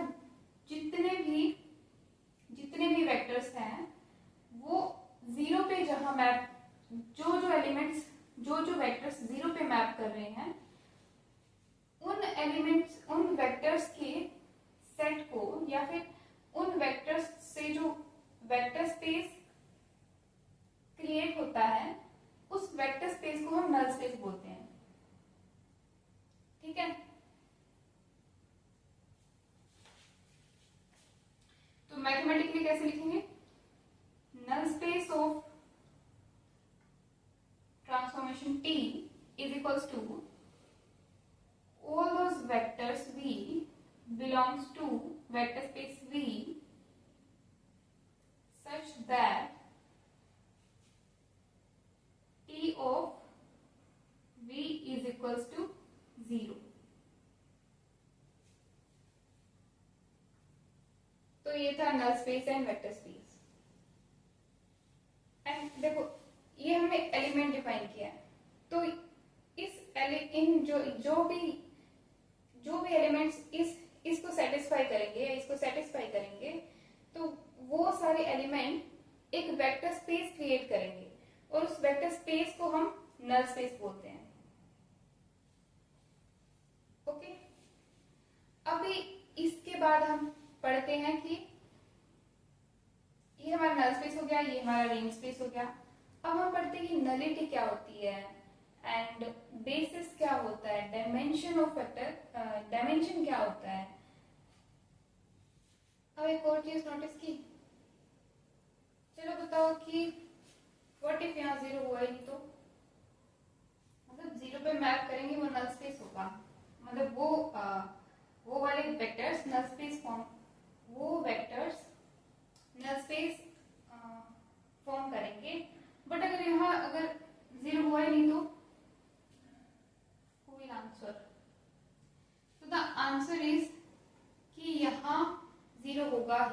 ऑलवेज। पता है क्यों? क्योंकि ये एक वेक्टर स्पेस है, और वेक्टर स्पेस की प्रॉपर्टीज तुमने पढ़ी होगी कि vector space always contain zero vector, ठीक है, और इसमें भी जीरो होगा ही होगा,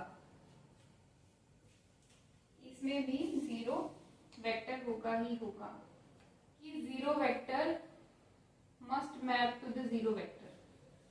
ये हमने लिनियरिटी की कंडीशन में पढ़ा था ना, कि लीनियर ट्रांसफॉर्मेशन के अंदर zero vector that is reference point must be fixed, यानी कि रेफरेंस पॉइंट है वो किसी और वेक्टर पे मैप नहीं कर सकता, वो हमेशा जीरो वेक्टर पे ही मैप करेगा, दैट इज रेफरेंस पॉइंट पे ही मैप करेगा। तो जस्ट मतलब ये चीजें ना ऐसे क्रिस्टल क्लियर हो जाती है ना, तो कॉन्फिडेंस आता है, that's why I am telling you. Okay then range space हो गया, नल स्पेस हो गया। हाँ, तो रैंक एंड नलिटी क्या होता है? रेंज स्पेस जो है उसकी डायमेंशन अगर हम निकालें, then that dimension of range space is said to be rank. And वैसे ही नल स्पेस की dimension is said to be nullity. आप ऐसे मतलब कितना प्यारा सा नोमेनक्लेचर किया, देखो कि एन से एन नल स्पेस की dimension is nullity, n to n. Range space की dimension is rank, r to r. तो याद रखना तो इतना मुश्किल नहीं है, इट इज वेरी सिंपल। तो सिंपल सी चीज है कि रेंज स्पेस के अंदर हमारे जितने number of linearly independent vectors होंगे वो हमारी रैंक होगी, एंड नल स्पेस के अंदर जितने हमारे number of linearly independent vectors होंगे वो हमारी नलिटी होगी। तो करना क्या होता है ना कि डायरेक्ट ट्रांसफॉर्मेशन से हमें दिखता नहीं है, तो हम ट्रांसफॉर्मेशन के कॉरेस्पॉन्डिंग वो मैट्रिक्स निकालते हैं, एंड उस मैट्रिक्स को रो एक्लॉन फॉर्म में चेंज करते हैं, एंड देन उस मैट्रिक्स की रैंक चेक करते हैं। वैसे ही हम नल स्पेस के कॉरेस्पॉन्डिंग मैट्रिक्स फॉर्म करेंगे, एंड उस मैट्रिक्स को रिड्यूस करेंगे, एंड उस मैट्रिक्स की रैंक देखेंगे, तो वो नलिटी होगी। मतलब एक टाइप से हमें मैट्रिक्स की रैंक निकालनी होती है, बट मतलब कैसे समझाऊं, अभी एक क्वेश्चन करेंगे उससे समझ आ जाएगा, ठीक है। इतना भी के लिए इतना काफी है, इतना जानना। अभी क्वेश्चन से समझेंगे, बहुत थ्योरी हो गई। एंड यस, एक चीज रह गई कि नलिटी को हम कैसे रिप्रेजेंट करते हैं, ये इस सिंबल से, nullity of linear transformation T. And rank को हम कैसे रिप्रेजेंट करते हैं, रो से, rank of linear transformation T. तो ये इसकी सिंबल है जस्ट, बस सारा कुछ मैट्रिक्स वाला ही है, सारा लीनियर अलजेब्रा वाला ही है। बस अगर आपने अच्छे से वेक्टर स्पेस पढ़ा ना तो यहाँ कोई प्रॉब्लम नहीं आएगी, बिल्कुल स्मूथली निकल जाएगा, सब स्मूथली समझ आ जाएगा। बट अभी मैंने तो अभी वेक्टर स्पेस पढ़ाया नहीं है, but I will definitely teach you vector space, और इतना अच्छा पढ़ेंगे ना कि दोबारा पढ़ने की नीड नहीं पड़ेगी। लाइक जस्ट उसको सिर्फ पॉलिश करेंगे फिर हम। अब मैट्रिक्स की बात तो हम तभी करेंगे जब ये linear transformation finite dimensional vector space होंगे। देखो मैं बार बार इसलिए बोल रही हूँ ताकि जहन में उतर जाए कि फाइनाइट डायमेंशनल वेक्टर स्पेस होना चाहिए, फाइनाइट डायमेंशनल वेक्टर स्पेस होना चाहिए, तभी हम इस लीनियर ट्रांसफॉर्मेशन को मैट्रिक्स फॉर्म में रिप्रेजेंट कर सकते हैं। क्योंकि मैट्रिक्स एक फाइनाइट डायमेंशन के लिए रिप्रेजेंट हो सकती है ना, कि like n cross n, m cross n, तो वो फाइनाइट होती है ना, तो इसलिए इसकी डायमेंशन फाइनाइट होनी चाहिए। तो अगर वेक्टर स्पेस जो है वो फाइनाइट डायमेंशनल वेक्टर स्पेस है, तो इसकी भी एक डायमेंशन होगी, dimension of vector space V say is equals to n। मान लो कि ये n है, ठीक है, तो क्या होगा ना, rank plus this nullity will be equals to, मतलब will be equals to this n, this n, this n, ठीक है, बस ये करना था, साइकिल कंप्लीट हो गई। ये इतना प्यारा लग रहा है ना लिखा हुआ, बट कैमरा पता नहीं क्यों आज ब्लर, आज या पता नहीं हमेशा ब्लर ही दिखाता है। कोई ना, अपडेट करेंगे कभी इसको। अच्छे से लिख दिया मैंने। एंड इसी बात को जिन्होंने एक्सप्लेन किया था उन्होंने इसको एक थ्योरम का नाम दे दिया, that is rank nullity theorem, ठीक है। इसका प्रूफ भी होता है, बट हमें प्रूफ से क्या लेना है, हम तो इसकी एप्लीकेशन करेंगे। इसकी एप्लीकेशन से बहुत सारे क्वेश्चन सॉल्व होंगे कि rank plus nullity of linear transformation is equals to the dimension of vector space V। Okay, बस इतना ही आज के लिए, इतना ही। मिलते हैं नेक्स्ट सेशन में। ऐसे बोलते थे क्या? Actually I am new to it, so I am trying to be like that। Feel anything try कर रही हूँ मैं। Okay then. अरे नहीं नहीं, रुको रुको, जा कहाँ रहे हो? वो क्वेश्चन भी तो कराना था, वो एक क्वेश्चन तो करके जाते हैं, ठीक है।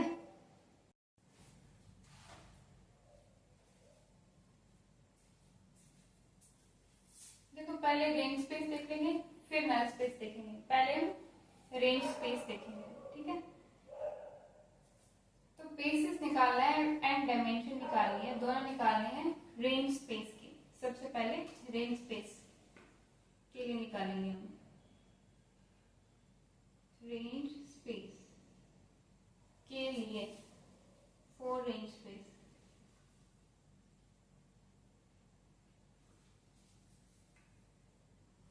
Basis and dimension for null range space. Range space क्या होता है बता तो दिया, दोबारा थोड़ी पूछ दिया, ठीक है। तो अब हमारी जो ट्रांसफॉर्मेशन है, जैसे मैंने बताया था कि ये ट्रांसफॉर्मेशन है, वो एक रूल को शो कर रहा है कि, मतलब ये ट्रांसफॉर्मेशन किसी रूल को शो कर रहा है, और उस रूल को हम मैट्रिक्स की फॉर्म में भी रिप्रेजेंट कर सकते हैं। तो वो मैट्रिक्स मैंने फॉर्म करना तुम्हें सिखाया है, तो करके बताओ। ये तो अब खुद करना चाहिए क्वेश्चन, पॉज करके करो खुद एंड देन सॉल्यूशन देखो, ठीक है। और ना तो मैट्रिक्स तो फॉर्म कर लो।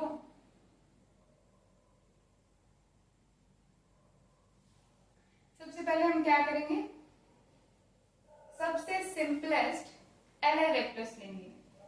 सबसे सिंपलेस्ट कौन से होते हैं? R4 के अंदर, यानी कि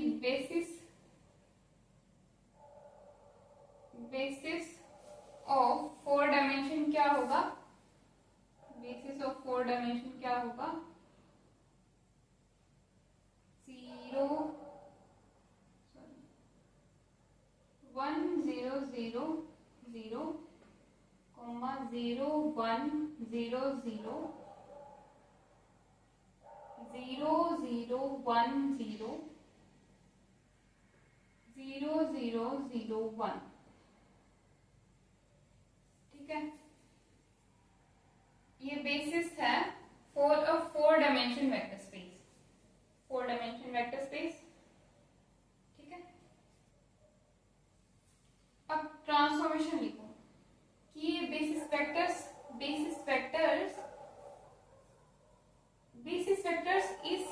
इस ट्रांसफॉर्मेशन रूल के अंदर कहाँ ट्रांसफॉर्म हो रहे हैं। याद आ रहा है थोड़ा, मैंने बताया था वो डायग्राम बना के कि पहले बेसिस वेक्टर्स देखेंगे कि बेसिस वेक्टर नहीं, सॉरी, एल आई वेक्टर्स देखेंगे, क्योंकि ये एल आई वेक्टर्स हैं, बेसिस के अंदर हमेशा एल आई वेक्टर्स होते हैं और ये सबसे simplest standard L I vectors है, तो हमने ये वाले वेक्टर्स लिए हैं प्रोसेस को सिंपल रखने के लिए। तो हम एल आई वेक्टर्स को देखेंगे, उस पे ये ट्रांसफॉर्मेशन लगा करके कि एल आई वेक्टर्स कहाँ मैप हो रहे हैं, एंड देन उस वेक्टर को हम एज अ कॉलम, इस वेक्टर को जो रिजल्ट मिलेगा हमें इस 1 0 0 0 इस वेक्टर पे हम ट्रांसफॉर्मेशन लगाते हैं तो हमें एक रिजल्टेंट वेक्टर मिलेगा। वो रिजल्टेंट वेक्टर को हम कॉलम में लिखेंगे, देन इसके रिजल्टेंट वेक्टर को हम कॉलम में लिखेंगे एंड कॉलम में लिखते हुए एक मैट्रिक्स फॉर्म करेंगे एंड वो matrix as a instruction manual काम करेंगे हमारे लिए। मतलब वो मैट्रिक्स इस लीनियर ट्रांसफॉर्मेशन को रिप्रेजेंट करेगी। ठीक है, पहले मैट्रिक्स फॉर्म करते हैं फिर आगे बात करेंगे। a minus B plus C plus T 1 comma, ये मैं लिख लेती हूँ, क्यों टाइम वेस्ट करना है। तो कुछ नहीं किया, ये a है, b है, ये c है, d है और उसके अकॉर्डिंग यहाँ पे वैल्यूज पुट किए हैं बस a b c d की, यानी कि a1 b c d 0 0 0 0 तो 1 minus 0 0 plus 0 plus 0 is equal to 1। बस ऐसे करके ये ट्रांसफॉर्मेशन कर ली एंड अब इस वेक्टर को हम कॉलम में लिखेंगे 1 1 1 माइनस 1 0 1 1 2 3 1 माइनस 1 माइनस 3। अब इसमें ये मैट्रिक्स हमारी इस लीनियर ट्रांसफॉर्मेशन को रिप्रेजेंट कर रही है। तो अब इस लीनियर ट्रांसफॉर्मेशन के एल आई वेक्टर्स फाइंड करने के लिए, मतलब इस लीनियर ट्रांसफॉर्मेशन के एल आई वेक्टर्स फाइंड करो या फिर इस मैट्रिक्स के अंदर मैट्रिक्स की रैंक फाइंड करो। रैंक वही तो होती है ना एल आई वेक्टर्स, तो इसकी रैंक फाइंड करो, एक ही बात है। मतलब एल आई वेक्टर्स फाइंड करो and then number of L I vectors है वो रैंक होगी। तो इसके इस मैट्रिक्स की बेसिस निकालने के लिए हम इसमें एल आई वेक्टर्स देखेंगे कि एल आई वेक्टर्स कितने हैं, कौन कौन से हैं, मतलब इस वेक्टर में कौन सा जो वेक्टर है वो एल आई है। ठीक है, उससे हम बेसिस बनाएंगे क्योंकि बेसिस एल आई वेक्टर से बनता है एंड जितने नंबर ऑफ वेक्टर्स होंगे उस बेसिस के अंदर या फिर जितने number of L I vectors होंगे इस रिजल्टेंट, मतलब इन वेक्टर्स में जितने number of L I vectors होंगे that count is said to be dimension of range space. ठीक है, तो करेंगे क्या, इसको रो एक्लॉन फॉर्म में चेंज करो, ये तो तुमने किया ही होगा लीनियर अलजेब्रा में। इसको रो एक्लॉन फॉर्म में चेंज करके एंड देन जितनी number of non zero rows आ रही है that will be the rank of this matrix and hence will be the rank of range space and hence will be the dimension of range space। and जो vectors L I आई हैं वही vectors उठा के और एक set में लिख दो कि सेट इज इक्वल्स टू, जैसे ये दो वेक्टर्स जो हैं ये और ये दो वेक्टर्स आएंगे एल आई वेक्टर्स, तो हमारा बेसिस क्या हो जाएगा then, basis will be 1 1 1 minus 1 0 1।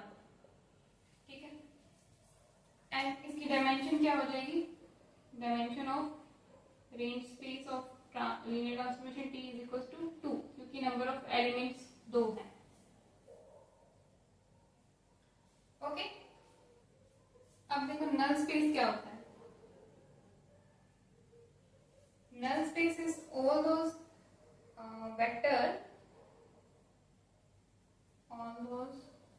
vectors belongs to R4 such that T of V is equals to 0. 0 मतलब यहाँ पे R क्यूब का एलिमेंट है, तो ऐसे लिख सकते हैं, तो सिंपली लिख दो, समझ तो आई है, जो 0 पे मैप करे। और ये 0 क्या है? 0 बिलोंग्स टू R क्यूब है, वेक्टर स्पेस R3 को रिप्रेजेंट कर रहा है। तो मतलब कि T of A, B, C, D is equals to 0, 0, 0 आना चाहिए। ठीक है, कहने का मतलब ये एक्चुअली ऐसा है, is equals to A, B, C, D belongs to R4। R4 को बिलोंग कर रहे हैं, such that T of A, B, C, D is equals to 0, 0, 0 bracket close. ये नल स्पेस ये रिप्रेजेंट कर रहा है। इसका मतलब क्या है?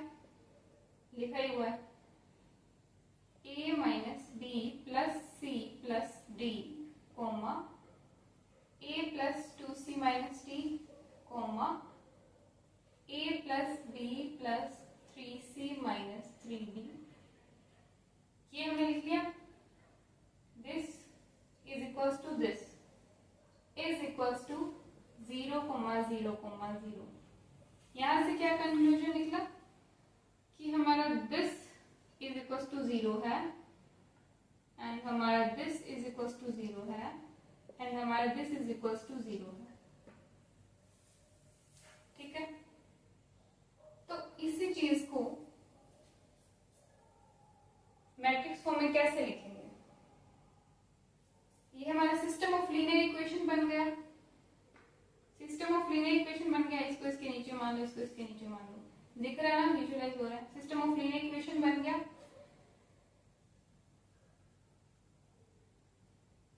तो उसकी मैट्रिक्स कैसे फॉर्म करेंगे?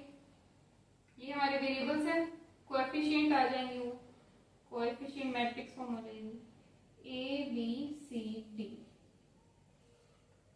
इक्वल्स में 0 है,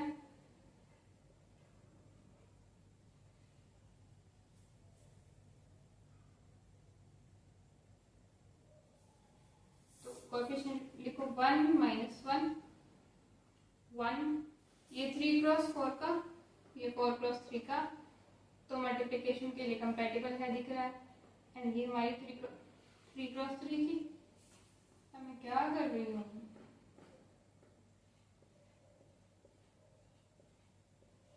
ऐसे होगा, ऐसे आएगा सच में? अरे यार मैं क्या कर रही हूँ? गलती तो इंसान से ही होती है।